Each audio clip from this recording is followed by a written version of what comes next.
நண்பர்களுக்கு வணக்கம். இன்றைக்கி ஈரான் சதிராட்டம் ஆடுன்னு சொல்லுவாங்க இல்லையா? அதாவது விடாமல் போட்டு சுற்றியே அடின்னு பயங்கர அடிக்கிறாங்க. அதாவது வரக்கூடிய தகவல்லாம் பார்த்திங்கன்னா, திடீர்னு பார்த்தா இஸ்ரேலில் பயங்கரமாக அடிச்சிருக்காங்க. இங்கே பார்த்தா குவைத்தில், அதுக்கப்புறம் துபாயில், பஹ்ரைனில், அப்புறம் சவுதி அரேபியா, அதுக்கப்புறம் ஃப்ரான்ஸோட இதுன்னு சொல்லி சுற்றி பயங்கர அடி. அதாவது எப்படின்னு வெறி பிடிச்சி ஆடுவாங்க இல்லையா? அந்த மாதிரி ஈரானோட அடி ஒன்று பயங்கர அடியாக இருக்குது. இதை பற்றின டீட்டெயில் இப்போ பேச போகிறோம். நான் கசாலி டிகோட்ஸ். இது சினிமா, உள்ளூர் அரசியல், உலக செய்திகள், சமுதாய கருத்துக்கள் அனைத்தையும் விருப்பு இல்லாமல், சார்பு இல்லாமல் தரவுகளோடு கொடுக்கக்கூடிய ஒரு சேனல். உங்களுடைய ஆதரவு, லைக் பட்டனை கிளிக் செய்து சப்ஸ்கிரைப் செய்து நண்பர்களுக்கு பகிர்ந்து ஆதரவு தாருங்கள். நன்றி. இப்போ எப்படின்னா, முதல்ல ஒரு முக்கியமான நியூஸ். இங்கே ஈரானில் இவர் நம்ம அயத்துல்லா கமேனி அவரை முந்தா நாள் காது வச்ச மாதிரி காலங்காத்தால் எடுத்து டக்குன்னு போட்டு அடித்து போட்டு தள்ளினாங்களா. இன்றைக்கி ஐஆர்ஜிசி அவங்க என்ன பண்ணியிருக்காங்க, நெதன்யாகுவோட ஆஃபீஸில் அடி பின்னிருக்காங்க, தரமட்டமாக்கி. நெதன்யாகு உயிரிழந்திருக்கிறார் அப்படின்னு இவங்க சொல்கிறாங்க, ஐஆர்ஜிசி. இதை பற்றி இன்னும் உடனே இல்லை அவர் உயிரோடு இருக்கார், இங்கே இருக்கா அங்கே இருக்கார் சொல்லுவாங்க இல்லையா?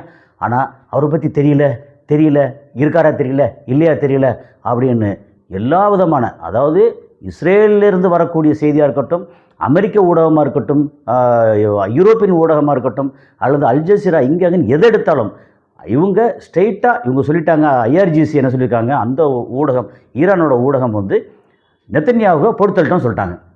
ஸோ இங்கே என் தலை நீ அடித்த, உன் தலையை அடிச்சிட்டேன். அதாவது இதுக்கு முன்னாடி எல்லோரும் எதிர்பார்த்தது என்னென்னா, இவ்வளோ பெரிய டேமேஜ் பண்ணியிருக்காங்க, அதாவது இடத்தோட டேமேஜ்னு இல்லை, 40 பேருக்கு மேலே அடிச்சிருக்காங்க. நீ எங்கடா போய் ஒரு 4 இடத்த அடித்தா போதுமா, அல்லது சம்மந்தம் இல்லாமல் துபாயில், பஹ்ரைனில் இங்கெல்லாம் அடித்தா போதுமா, இஸ்ரேல் ஏன் விட்டு வைக்கிற அப்படின்னு எல்லாம் கேள்வி நிறைய கேட்டாங்க. அதெல்லாம் தாண்டி இன்றைக்கி அடிச்சிருக்க அடி, நெதன்யாகு அவுட் அப்படிங்கிறது இந்த ஈரான் சம்மந்தப்பட்டு இவங்க பழிக்கு பழி கரெக்டுன்னு விவாதிக்கிறவங்க மனசில் இது ஒரு ஆறுதலான செய்தி. இல்லை நெதன்யாகு அடித்த தவறு அப்படின்னு சிலர் பேசலாம், நமக்கு அது பிரச்சனை. நமக்கு செய்தியை சொல்கிற மட்டும்தான் நம்மளுடைய வேலை. இப்போ எப்படின்னா, அடுத்து குவைத்து, அங்கே ஒரு 3 F-15 ஃபைட்டர் ஜெட்டு, அந்த வீடியோலாம் பார்க்கணும். நம்ம வீடியோ போட முடியுமான்னு தெரியல. வீடியோ அந்த இதில் ஃபைட்டர் ஜெட்டு அப்படியே வருது, அடிபட்டு அப்படியே அந்த சிறகுடைஞ்ச பறவை இருக்குல்ல, அது மாதிரி கீழே விழுகுது. என்ன சொல்கிறாங்கன்னா, 3 F-15 ஃபைட்டர் ஜெட்டு, ஒரு ஃபைட்டர் ஜெட்டுமே பயங்கரமான வேலை. அது ஸ்டெல்த்து, F-35 ஸ்டெல்த்து, பட் இதுவும் ஸ்டெல்த்துன்னு சொன்னாங்க.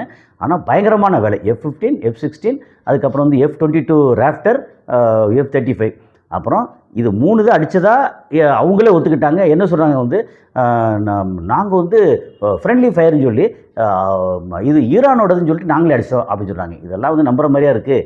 F-15 வருதாமா, அது ஈரானோட ஃபைட்டர் ஜெட்னு இவங்களே அடிச்சிட்டாங்களாம். ஈரான் என்ன சொல்கிறாங்க, கிளியர் கட்டாக நாங்கள் தான் அடித்தோம் அப்படின்னு சொல்லியிருக்காங்க. அப்போது F-15 என்ன தான் பண்ணாலும் ஈரானுக்கு எதிராக இவங்களால் ஒன்றும் பண்ண முடியலை. ஈரான் நினச்சா எதையும் அடிப்பாங்க அப்படின்னு சொல்லிட்டு, அது இப்போ இன்னொன்று சொல்கிறாங்க, F-35ம் அடிச்சிருக்கிறதா சொல்கிறாங்க. பட் அதுக்கான இன்னும் தரவுகள் சேரலை. இப்போ இது மட்டும் இல்லாமல் சவுதியில் ராஸ் தனூரான ஒரு ஏரியா இருக்குது. அங்கே ஆரம்கோ, அந்த அரேபியன் ஆயில் கம்பெனி, அதில் பயங்கரமான அடி. அங்கே பார்த்தா புகை மண்டலம் அப்படி இருக்குது.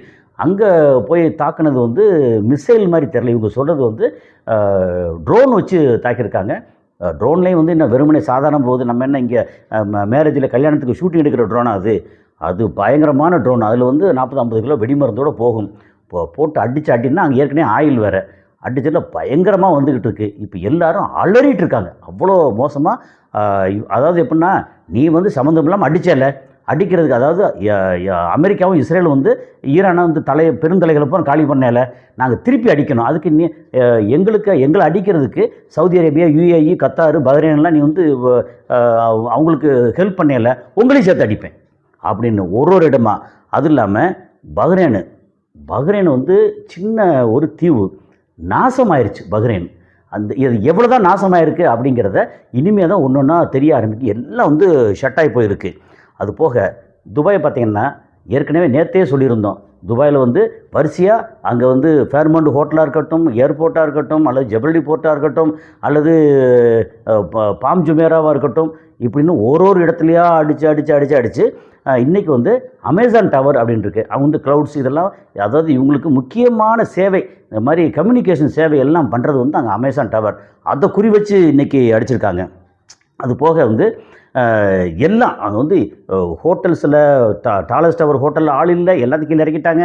அப்புறம் இதில் வந்து பாம் ஜுமேராவில் பெரிய 7 ஸ்டார் ஹோட்டலுக்கு அதோட ஆட்கள் எல்லாம் உள்ள தங்க உடலை கீழே இறக்கிட்டாங்க. அதுக்கப்புறம் புர்ஜுல் அராப்னு சொல்லி அந்த உலகத்தின் நம்பர் 1 7 ஸ்டார் ஹோட்டல், அதிலேருந்து உள்ள ஆள் தங்கள் எல்லாமே கீழே. அவங்க வந்து எப்படின்னா ஆடி போய் கிடக்காங்க.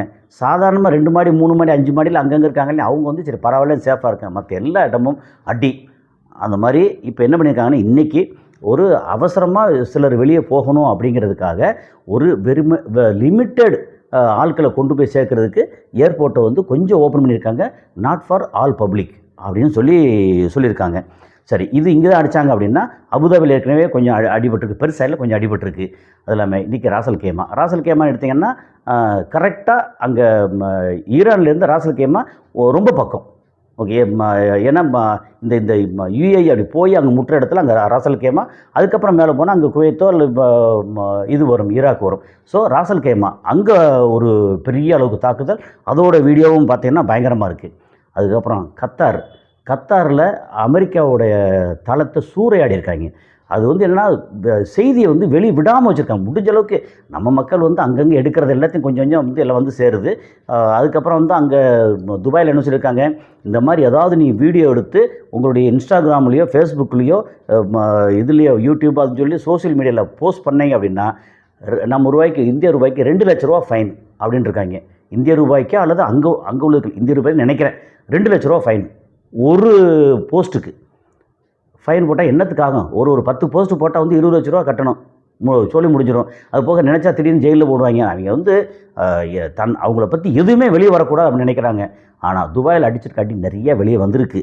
ஓகே, அது போக வந்து ஃப்ரான்ஸோட நேவல் பேஸு அதையும் போட்டு தாக்கியிருக்காங்க. இப்போ என்ன சொல்லியிருக்காங்க, ஃப்ரான்ஸ் வந்து நாங்களும் எங்களுடைய கப்பலை வந்து கொண்டு வந்து சேர்க்குறோம், மெடிட்ரேனியன் சீயில் வந்து கொண்டு வந்து சேர்க்குறோம், உங்களுக்கு சப்போர்ட்டாக வரன்ட்ருக்காங்க. பிரிட்டிஷ் என்ன பண்ணியிருக்காங்க, நாங்கள் வந்து உங்களுக்கு இடத்த கொடுக்குறோம், நாங்கள் நேரடியாக ஈரான் அடிக்க வரல, பட் இடத்த கொடுக்குறோம், அதை கொஞ்சம் பார்த்து செய்யுங்க அப்படின்ற மாதிரி இங்கே வந்து எப்படின்னா எல்லாமே திருட்டு பயலுக.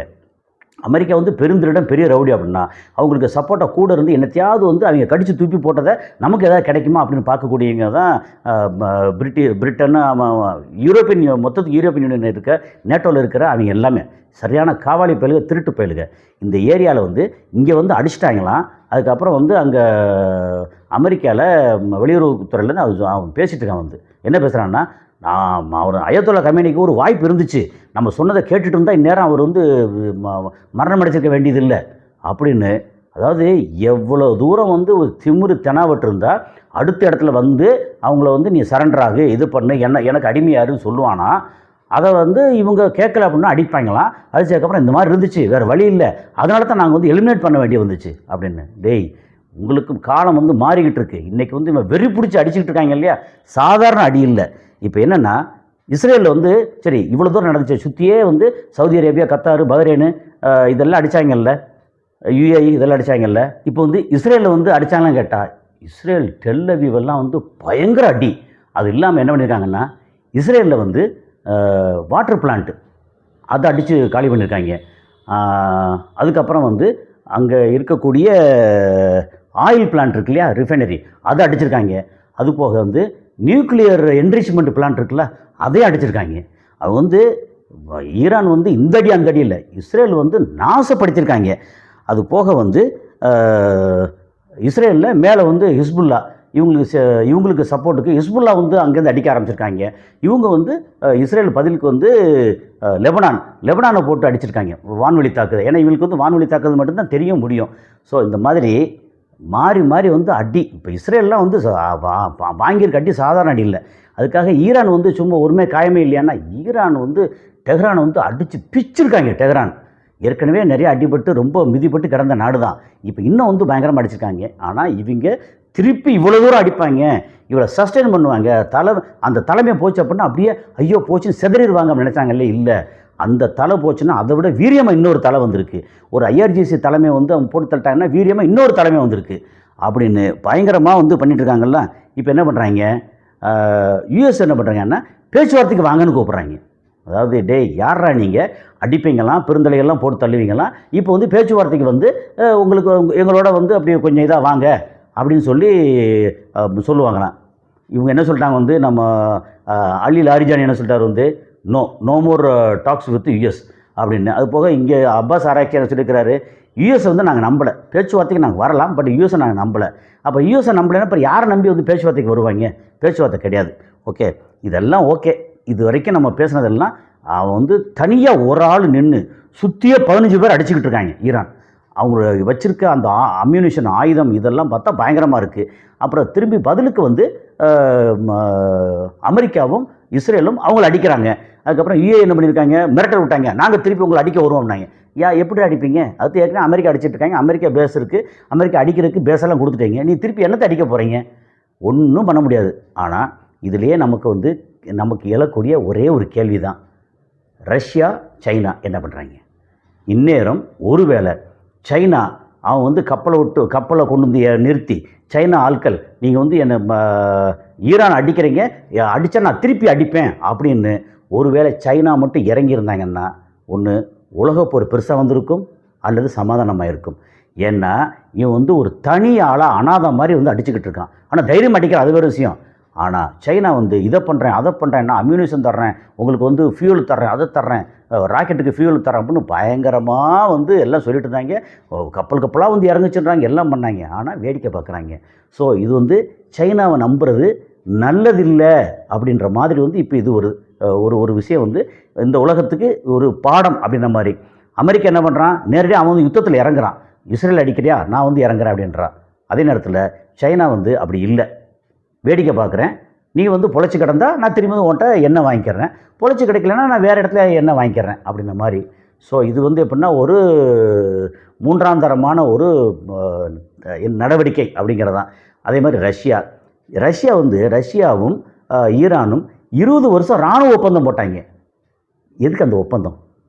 என்னமோ இது சொன்ன மாதிரி தான், ஆர் சுந்தரன் சொன்ன மாதிரி தான், அதை கையில் அது கொடுத்துட்டு அதில் ஒன்றும் இல்லை கிழிச்சு கீழே போடு, தூக்கி கீழே போடு அப்படின்ற மாதிரி தான். அப்போ இந்த இராணுவ ஒப்பந்தத்தை கிழிச்சு கீழே போடுறதா? தலையை பூரா அடிச்சிட்டாங்க. 48 பேரை வந்து முக்கியமான பெரிய ஆட்கள்லாம் கொண்டிருக்காங்க. அப்புறம் ஸ்கூல் பசங்களை அடிச்சிருக்காங்க. மொத்தம் இது வரைக்கும் 550 பேருக்கு மேலே கொண்டிருக்காங்க அடித்ததில். நீ என்ன பண்ணிகிட்டு இருக்காங்க ரஷ்யா? அப்போ என்னத்துக்கு வந்து நீங்கள் வந்து ஒப்பந்தம் போடுறீங்க? ஆனால் உண்மையிலேயே ரஷ்யா அவன் வந்து இஸ்ரேலுக்கு யூதர்களுக்கு இணக்கமானவன் அப்படின்னு சொல்லி ஏற்கனவே சொல்லிட்டாங்க. ரஷ்யா வந்து நம்பிக்கைக்குரிய நாடு இல்லை அப்படின்னு. அதே நேரத்தில் சைனா, சரி ரஷ்யா நம்பிக்கைக்குரிய நாடு இல்லை, சைனா வேடிக்கை பார்த்துட்டு உட்காந்துருக்காங்க. இனிவே இது வந்து எப்படி பார்த்தாலும் இவங்க வந்து ஈரான் வந்து வெற்றி அடைய முடியாது. அதே நேரத்தில் இஸ்ரேலும் நாசமாயிரும், ஆல்ரெடி இப்போ நாசமாயிருச்சு. அப்போ என்னென்னா ஒரு மாதிரி சமாதானம் வந்து எல்லாம் வந்தால் கூட இங்கேயும் பேரழிவு அங்கேயும் பேரழிவு, மொத்த மிடில் ஈஸ்ட் வந்து ஒரு மாதிரி ஸ்தம்பிச்சு போய் நிற்கும். அன்னைக்கு சைனா வருவான்ல, அப்போ வந்து இவங்க எப்படி டீல் பண்ணணும்? சரி, அடுத்தடுத்த அப்டேட்டில் பார்ப்போம். நன்றி.